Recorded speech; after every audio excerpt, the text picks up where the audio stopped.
Good evening. Your time now is 5:52. I'm Jeannette Reyes. And I'm Mona Kosar Abdi, and this is Off the Record. Not for real. This is Off the Record.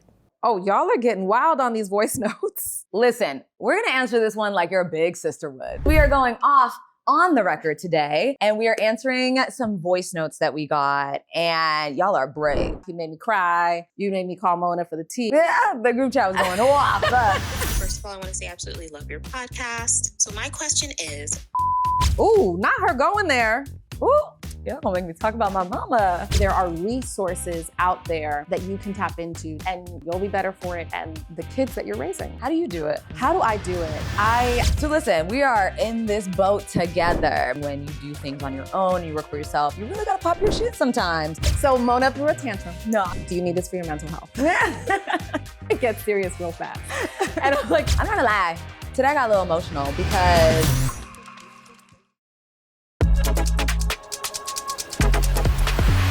hey y'all, welcome to another episode of Off the Record. You might notice, by the way, it looks a little different. Looks a little bit like my home because we're in my house. yes. And we have a very, it's appropriate because we have a very special episode today with a very special guest. Who is Yes, who's the special guest? It's you! Because we are going off on the record today, and we are answering some voice notes that we got, and y'all are brave. We love to see it. Yes, we put a call out for voice notes to give you, like you said, life Yeah. advice. And oh my gosh, we got some really interesting on. I gotta say, I've heard a couple of them. Y'all made me laugh. You made me cry. You made me call Mona for the tea. Yeah, the group chat was going off. We love it. Hey guys, my name is Katie. First of all, I want to say I absolutely love your podcast. So my question is, what is the biggest life lesson that you've learned so far? Oh, That's a good one. Especially because we've had so many life changes in the last couple of Yes. years, you and me. What That's would you say? loaded. I was gonna say, what'd you say? There's so many. I would say Mm. one life lesson I learned was you always win when you bet on yourself. Right? Like I think people, when they hear the phrase bet on yourself, like it's this idea where it might go well, it might not. But the way you learn so much about yourself, what your strengths and weaknesses are, who your people are, pivoting has taught me that because I was terrified to make the pivot. And it has been so rewarding, not just professionally, but just like personal development and learning about myself. I was going to ask you about that because do you feel like there's some part of you that even when you're scared, you're still like, I'm going to do it. I'm going to do it. And you still push through and find a way that like, even if you feel not the most secure or you have like self-doubt and you hear the voices in your head, but you're still like, now we're going to do this. We're just run full charge. It's funny you mentioned like fear and making yourself do it because one reframe that's really helped me is fear is only an indication that this is something that matters to you, right? Like it's pointing to where your values are. And I have found it typically is pointing to something, like you might be onto something here. If you're scared, it means you're pushing yourself, you're pushing your boundaries. And yeah, when you look at it that way, as opposed to some people think maybe the universe or my body is trying to tell me like, or, you know, this is just my instinct is telling me I shouldn't do this. And I think it's the opposite. I love that. How about for you? Because you did I love, by the way, you said kind of like, you pivoted, but it's also a bit of a bridge for you in that your job is still kind of parallel to news in a way. Yeah, no, the more I thought about it, the more I'm like, to your pivot, it's my bridge, right? Where it's like, I have my foot here and then my foot in here. So like basically still in legacy media, but also dabbling in the online space and trying to figure out how to combine both. And I feel like I really found my footing there. But with that, I feel like my biggest life lesson is life favors the bold. Ooh. Like you realize that if you live small, you won't get small results. Yeah. The people that put themselves out there, that let people talk, that let people laugh, that don't care, that they are just going to show up loud. They're going to make sure that their presence is known. And it doesn't even have to be like so much that you're like, I'm here, right? And be obnoxious. It's more about like being bold about your dreams, being bold about what it is that you want, saying it and not being like, okay, but like, how does it come off to you? Right. Like if I say that I want to be the president of the United States, are you going to be like, girl, be real, right? Yeah. It doesn't matter because that's what I want to do. And I'm going to be bold about my dreams. Because the thing is, you only go as far as you can see. And so the thing is, if you keep setting like these small goals, well, you're going to get small results and that's fine. But if you set large goals, you never know what can happen. Shoot for the moon, aim for the stars. I love that. You know, me and idioms. Like, you can't count on me. But no, I love what you're talking about, like perception and be bold and all of that. One of the things you and I learned, especially being first gen, it was this realization, like it's okay to want to do something that makes you happy, right? Like I think we're so conditioned to chase status and money and whatever it is, because it's the perception of it and the benefit that you get from it. That when you decide, wait a minute, I don't owe anyone any of that, right? I want to do something that I love, that fulfills me. And it's okay to say, this job might be great to y'all, and it was great for its season for me. I want to evolve and do something different. I'm not gonna lie. Today I got a little emotional because I was listening to pump myself up on the way here, because guys, I'm on like 2 hours of sleep because life. I love the song Just Fine by Mary J. Blige. Because for some reason I'm just in it. But when she said, doing all the things that you wanna do, that moment hit me, because I feel like I'm there right now where I'm like, I'm really doing all the things that I wanna do.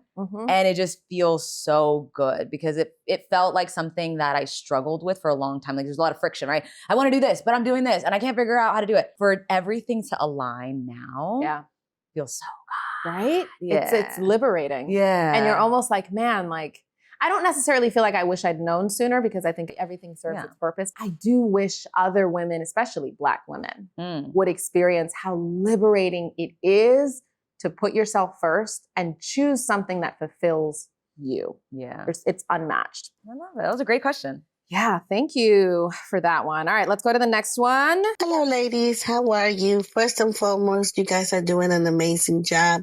I'm a grandmother of 3. This time I'm raising 2 grandkids. I need some me time, some quiet time for me. What you guys recommend that I should do? I love that question. I love that question, because I think women in particular go through that so much, where you pour from an empty cup and you're trying to carve out some time for yourself. So good on you, by the way, for caring enough and trying to make it a priority. Couple of things. I would say you can't pour from an empty cup. Nobody wins when you're not pouring into yourself. The second thing is, I think people tend to treat their me time like an add-on or a bonus. I say it deserves its time on the schedule just as much as everything else. Now, one could say that's easier said than done. That's where I think you need to tap into your community and be open with people about the difficulty and the challenging you're having with finding me time. And hopefully you have people around you that can, take the kids for an hour or something like that. But one thing I will say in terms of resources, I saw somebody talking about this the other day, the YMCA, if you get a membership, they have a daycare. You don't have to work out. You can, like moms were saying, I just go and sit in the sauna for an hour just to have me time. Or, or one woman said, I take a nap for an hour in the locker, just to, you know what I mean? But I say that to say there are resources out there that you can tap into to try to find that me time however you can get it. And you'll find you'll be better for it. And the kids that you're raising will be better for it. How do you do it?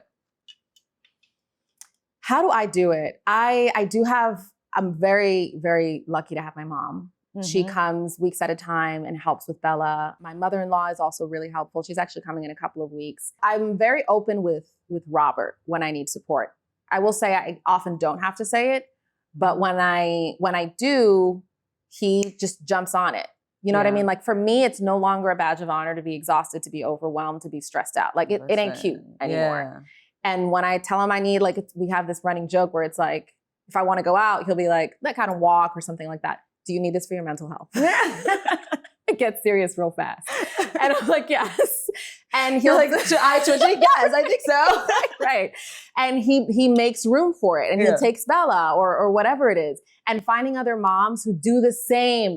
Because if you are friends with other moms who think it's a badge of honor to be exhausted, you will fall into that. And if you don't, you'll feel guilty about it. So it's like a lose-lose. You have to find other moms who prioritize self-care. Yeah. It's almost like it sets the culture of your parenthood. And you don't feel guilty about it. And that's the key. You got to do it and not feel guilty. Boom. That was a perfect transition into my tip, which is reevaluate your relationship with guilt. Ooh. Because sometimes people will let you, and I'm not saying this is in this situation, but sometimes we put a lot on ourselves that other people aren't. And so we feel bad when we do carve out time for no reason. And then you then realize that you're not going to carve out time because of this feeling. And so we realize, what is it that's making us feel guilty? And when you should do things guilt-free and realize that this is just, this is part of how I need to pour in myself so that I can pour into other people. And I think something that you said too with your mom is like accepting help. Yeah. A lot of people, sometimes their mother-in-laws and moms do come and they're like, no, I got it. And that, I feel like now my mom's been here and has really helped me out. But I've realized that I struggle with like accepting the help. I'm like, no, I got it. I can do this and this. And she's just like, no, I already did it. Don't worry. And just relaxing and realizing that like, that is your village. Yeah. And it's okay. And not feeling guilty because God, when the house is a mess and you're doing so many different things, it's easy to like just spiral and be like, I should have done this. Shoulda. It's so true, especially in the age of highlights on social media where it seems like people have it together all the time. Yeah. You mentioned village really quickly. The way we parent and parenthood these days, it's not the way it was meant to be. It's not the way it was up until recently. It was a village. You lived in multi-generational households. You had the community helping out. This idea of doing it on your own is very recent. And so I think like people look at their moms and think, well, she did it. It was a very different way of life. Yeah. There was much more community support. Yeah. So you're actually kind of acting out of the norm in terms of history to want to do everything on your own. Yeah. And I do want to acknowledge really quickly before we move on though, that like not everybody has that. But again, like your friends can be your family. So like finding those communities and finding, if you don't have it built in, then seeking it from other people, because that's like what life is, honestly. It's community, yeah. Because, if I lived in New York, I would be hitting you up to help with Bella. Your mom might have to watch me and Bella, but that's okay. And then she'll report back. So Mona threw a tantrum. No, I would we went to go get our nails done. I know, right? She had a breakdown. No, me and Bella would get our nails done. She would come back a little diva. Right, not Bella having a French manicure, press-ons. Not the press-ons. You know me too well. Curious if the two of you only had, let's say like you only had $8,000 to your name in your bank account. You don't have any real crazy debt and you don't have to worry about your monthly expenses for like the next few months, but you don't have a job, you don't have any regular income. What is like the smartest thing that you can do with that $8,000 to elevate yourself? I'm always curious if they were back in that space, how they would handle money differently. Two things. If you're trying to, I couldn't tell if she wanted to then get a job, like if that was the goal of like right now you're in this position working towards, I don't know, in the next career or whatnot. What I would say in that scenario is it takes money to make money. And I wouldn't spend it all, but I would do things that go a long way to invest in myself. So whatever it is that I'm doing, in the sense, if it's new gear that I need, right? Like if just because we're talking about content creation or whatnot, if that's the thing, then I'm going to buy the new camera, right? And that's going to help then make more money. But I'm not going to spend it all in one place. I don't need the camera, the TV, the everything all at once. If it's just trying to utilize the money, I would say investments, trying to invest and making sure that goes more of a long way.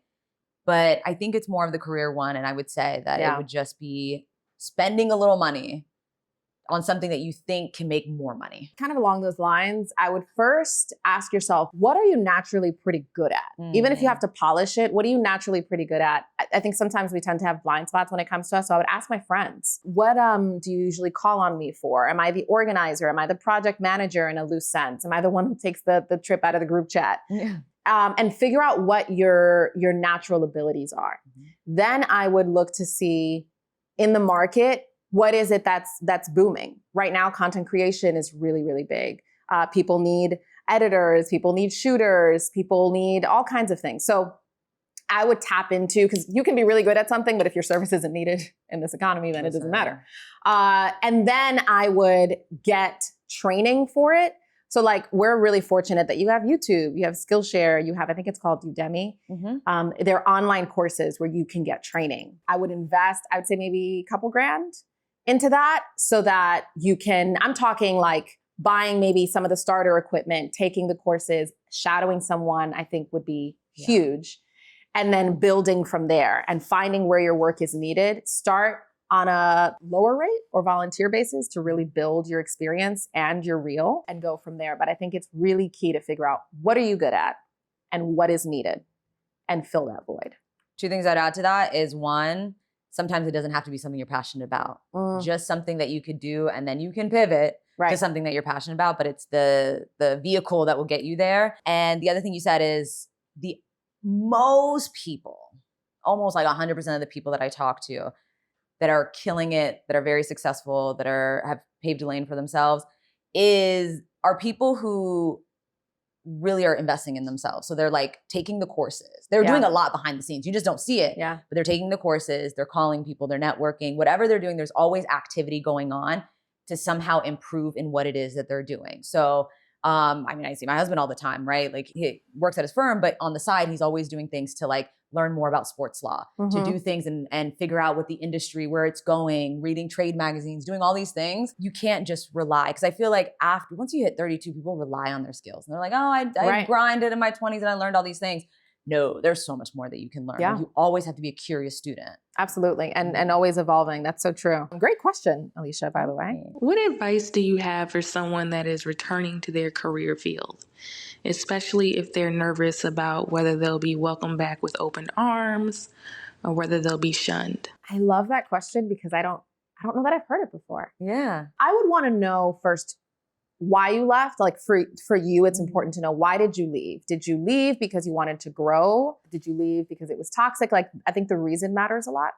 As far as going back and worrying about being welcomed with open arms, that would be nice. I don't think that's a requirement. I think how people receive you is none of your business. And I mean that kindly, and it's something that I've had to tell myself as well. And I would also look at yourself as an asset, right? Like you're not coming back in a position of, I don't think, a position of weakness. You're coming back with experience. You're coming back with a fresh perspective. You're coming back with a number of things that your colleagues who stayed there perhaps don't have. So I would look at yourself that way. And the minute that you believe that about yourself, I think it'll really impact how you do your work and even how your peers view you. Oh, 1000%. Because if they don't welcome you back with open arms, number one, like you said, that'd be nice, but that's not life, right? Yeah. And I stand by life favors the bold. So you show up and you're like, hi, I'm here. And then also thinking, again, like, you guys need me. I have so much to offer. And another thing too is if anyone shuns you, it comes from bitterness. And it comes from people just feeling territorial about something because they are, discontent about something. They're angry about something. Because most people that are content, why would they even be concerned if you're in and out of this career field? Yeah. What does your career trajectory have to do with them?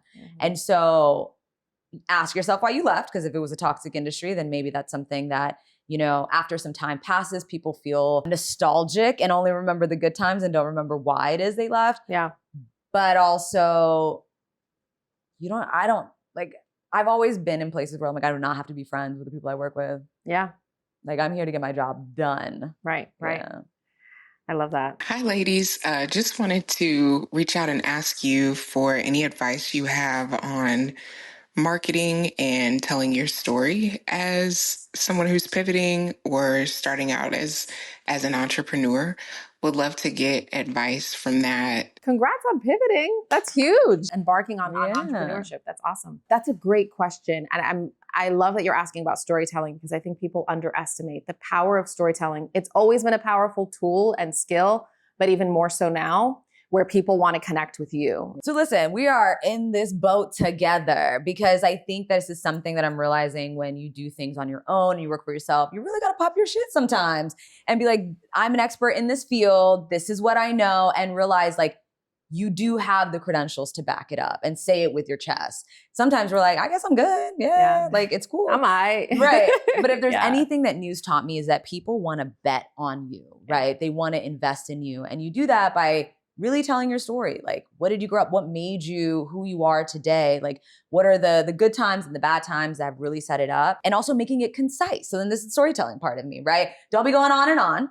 What we're going to do is immediately have that hook, that elevator pitch. We were talking about this the other day. I literally turned to Jeannette and I'm like, what's your elevator pitch? Right? And then you're good at giving me ideas. She's like, you a media maven, girl. And I was like, whoa, let me write this one down. Actually, like, asking your friends what it is that they see you, where you're good at, how they see your business, right? I could pitch you the idea and you're like, oh, you know what? This is how you should sell it. These are the key points. Being concise and always having your elevator pitch, because you never know who you're talking to. There's so many people that I meet at the airport. There's so many people that you meet just out and about. And if you could, in 10 to 15 seconds, condense it, make it a little heartfelt, like add some kind of personal element to it, you could really like package it. And you're not selling your business. You're not selling whatever it is that you're working on. You're selling yourself. Exactly. Yeah. And you're selling a story.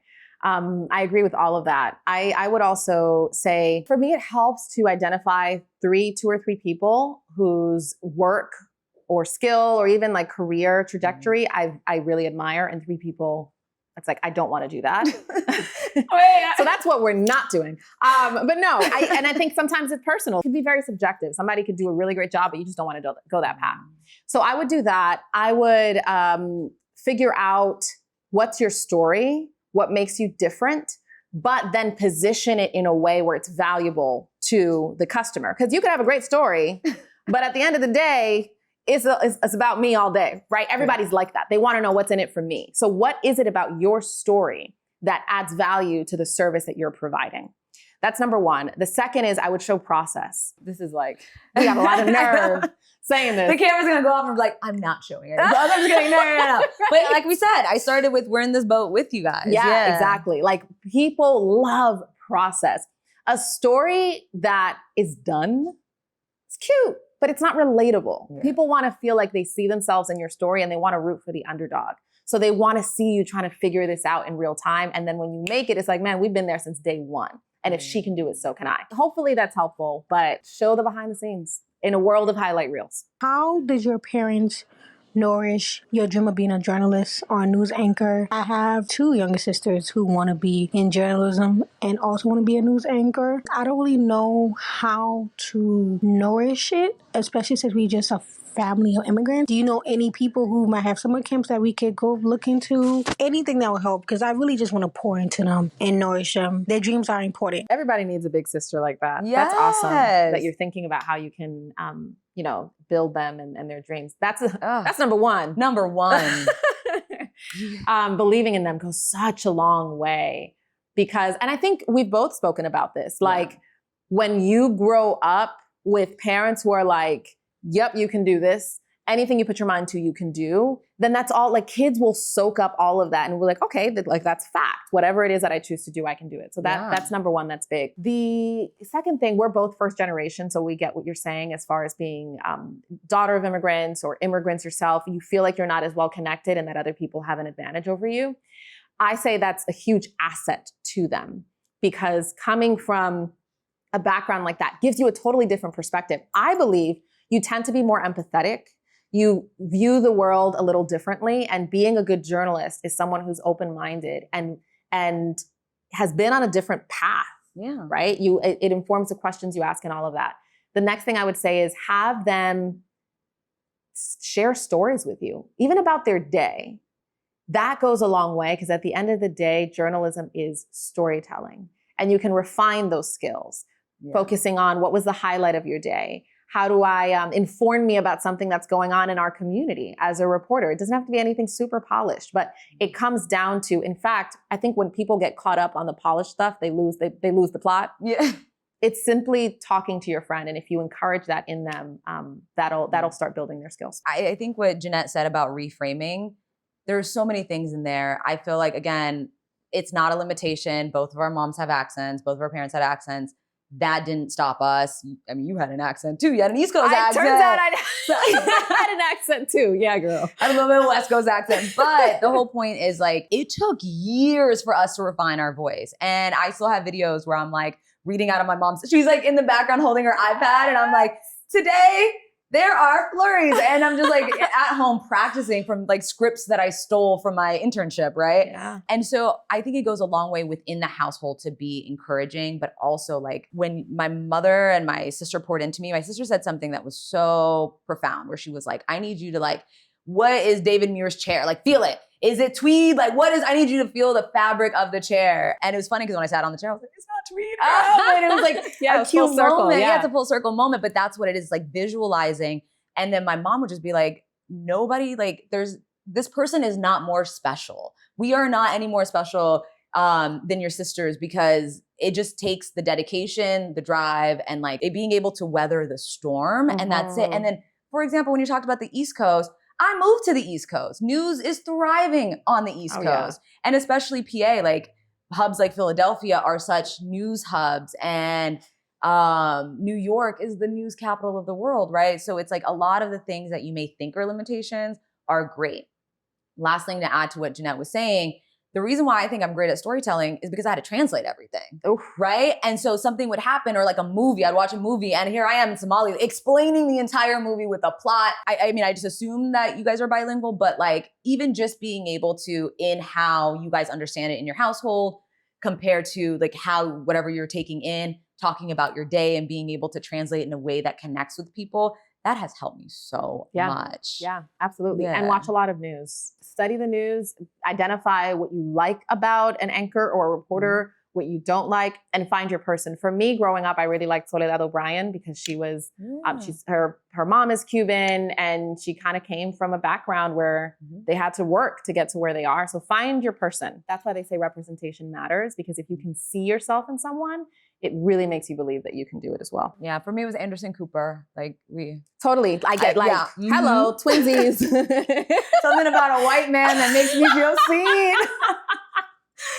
It's a limitation part of it. And move. Everybody move to where the industry is. I am so sorry, but nothing is going to pop off in a small town for you.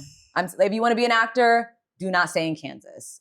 Go to LA. Like you have to go where the industry is and move immediately. Because another thing too is you expose yourself with people who do not think like this, who have the small town mentality. I am a very big proponent of packing your bags and moving as fast as you can. It's hard as hell, but it's let's not sugarcoat it, because the culture shock in Arkansas. Do not come back to her when you're hungry. Eating raccoon and stuff. It's just, but if you get used to the fact early on and accept it that you're gonna have to move around and adapt quickly, it will be a huge, huge asset.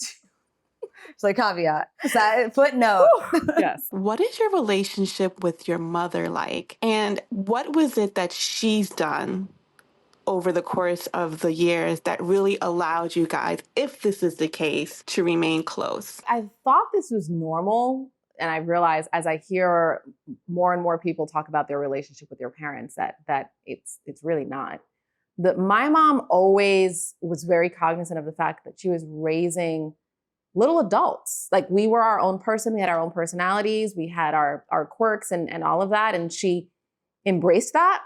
She never looked at us as people that had to fulfill her dreams, like coming to this country and fulfilling the idea that she had of us. It was very much, I'm here to support your dreams. And even as when we were teens, for example, like respected us as people, trusted us. Like we never had a curfew, but the minute we abused it, it was a wrap. And I never feared her. I actually realized that a few weeks ago. I was never scared of my mom. My thing was I didn't want to disappoint her, because when somebody is trusting you freely at a time where, you know, you're surrounded by most of your friends whose parents are like, they were terrified. Like I remember our friends across the street, they couldn't leave their front yard. We caught them like climbing out of their bedroom window at like 1 o'clock in the morning. We were like, we could just walk out. Like we don't have to do all that. And so I realized like, oh, wow, like we grew up with the benefit of the doubt and the trust until we compromised that. And so it made the transition into adulthood seamless, because I didn't go from I'm scared of you to now you're my friend. Yeah. It was just like, no, like this is just another stage in life. Seeing your kids as little adults that you're raising and they don't owe you anything but respect, if you've earned it, goes a long way in building that relationship. Oh, I love that. Yeah. Well, you know, I was completely different. Completely different. We were scared in this house. But it's so funny because now, obviously, she's like the softest person ever. But my mom was so fiercely supportive. Like when I tell you, selfless, supportive, like put us first. I could just think of like, for example, if I ever had like a big test, she'd wake up breakfast ready. She would take us out to breakfast to be like, you're going to do well on this test today. Like to rally us, to make sure that she was at every single like award show, school play, whatever it was. I used to volunteer her When I tell you, because I knew she was so reliable. Oh. They would be like, we need 100 I'll put my name down. My mom got it. And she would make the 100 cupcakes. And then it's like school trips. We need a parent chaperone. It's okay. My mom will do it. And now I look back, I'm like, damn. She probably didn't want not to be around these kids. But it was just like the reliability, my God. And then I remember when I had SAT prep. This I'll never forget because it was in, if you're familiar with San Diego, it's like probably 45 minutes away. It's all the way in like Carlsbad, 45 minutes, maybe an hour sometimes. And then I worked even further south. So it would take like over an hour before I had my driver's license. Pick me up from work at Starbucks, drive all the way an hour, sleep in the car, waiting for me to finish SAT prep. So, and like went on for weeks. And then paid for those courses too. And she was the one who like came up with the idea and was like, you're not just going to take this test and wing it. Like there's programs, there's things. And it was really interesting to see because Carlsbad's affluent and like North County's affluent. And so like to sit there with these kids that like, this was their life. Yeah. And for us, it was like, we were like Googling and trying to figure out like how to make it happen. And I knew it wasn't cheap for them. But it was like that kind of like today, she's the one who like helped me pack my clothes and like, till this day, for her to always be so reliable and selfless. Yeah. I mean, the relationship is easy because I want to give her the world. You know what I mean? Right. It's like, really want to do that. You don't feel like you're required to. And that's what makes it, I think, that much more fulfilling. Yeah. And then she's just so happy for us all the time. Yeah. I did not grow up in a household where my mom did a ton of makeup, so I don't really know what I'm doing. And I find often that I have 60 seconds to look like I'm awake or alive. Obviously done YouTube University, but would love to get your take on a quick 2-minute makeup routine for those of us who know nothing. I've seen Jeannette do like a 5-minute one, and then she was using stuff, and I'm like, okay, I didn't even know that was a thing. This is, by the way, such a relatable question. Oh, yeah. We were forced into makeup because we needed it for news. YouTube University. We went through local news anchor university. We went from what is it? Viewer feedback. Like, honey, those lashes are not it. What is it? What do you call it? You did like the black eyeshadow. Oh, the smoky eye. The smoky eye. Excessive smoky eye. Yeah. Yes. But the great thing is these days people love, no makeup look. So you're asking this in a great season. I would say I love the Fenty stick it's not eavesdrop, but it's in that line. It's a tinted foundation. It's really, really good if you want something that's not heavy, that just enhances all the great stuff about your skin. Yeah. Getting a good primer. I'm trying to think. I don't even think you need a primer for that stuff. No, like that's what I was just gonna say was don't overcomplicate it. Yeah. Like you don't need a TV beat if you're not going to be on TV, but if it's every day, then, and particularly you don't want to go from like wearing no makeup to like all of a sudden you're wearing heavy makeup and you don't feel like yourself. So I would say you build upon it. In the beginning, I didn't even wear foundation. I used to just drag my concealer down, but I would say tinted moisturizer, Bobbi Brown and Laura Mercier have a great tinted moisturizer, particularly for people of color. Then maybe like get your eyebrows, mascara, like you don't need lashes if that's not what you usually do. I love Fenty's Hella Thick mascara. It does a lot with very little. I have very little to work with and it's amazing. Yeah. Those things go a really, really long way and build from there. I will say, as far as YouTube University, I highly, highly, highly recommend. Her name is LJ, but it's spelled ALEJJAY. She does, I'm talking beginner, like what is a primer? And shows you how to apply your makeup and why you're applying it that way. That way, you can then customize it to your needs because you know why you're applying it. So anyway, follow her. Makeup Shayla's a little more advanced, and that'll go a really long way to just build your foundation. Yeah. No pun intended. Well, we really appreciate you guys for going off on the record with us. We really enjoyed your questions and we're going to need to do this again. I was just going to say, we got to do a part 2 because we actually didn't get to all of your voice notes. We're so sorry. But now we know that you guys want to see more of this and we're so happy to do that. Hopefully our answers and advice have been helpful and let us know what you think. Make sure you subscribe at Off the Record on YouTube and Off the Record podcast on Instagram and keep sliding into the DMs. It gives us more materials. The group chat is open. Yes, ma'am. All right. We'll see y'all on the next one.